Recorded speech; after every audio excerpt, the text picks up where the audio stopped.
Hey guys, and welcome back to our channel How to Guide. In this tutorial, we're gonna look at how to set the pay pin in Binance. Now let us begin. Well, do note that I have already logged into my account. In case you have not, do it right now. It is quite easy. Initially, what you guys have to do is simply focus on the nav bar. On the top, there is a button like this called as More. Simply hover over it, and once you do, these things will open up. From here, all you guys need to do is focus on this button called as Pay. Click on it, and guys, that is it.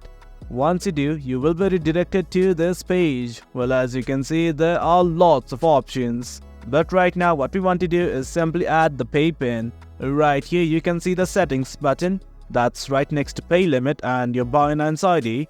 Click on it, and from here, as you can see, there are a few options, and in the middle you can see the set pay pin button right here. Click on it, and guys, this is it. Simply create a new pay pin. Well, as you can see, I have created it. I'm simply gonna click on confirm now.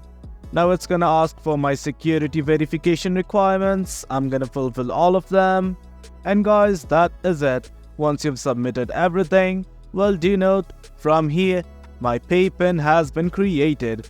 That is how you create a pay pin for Binance. So if you guys found this video informative, and for more content like this, do remember to hit like, share and subscribe. Your support fuels us. Until next time, thank you.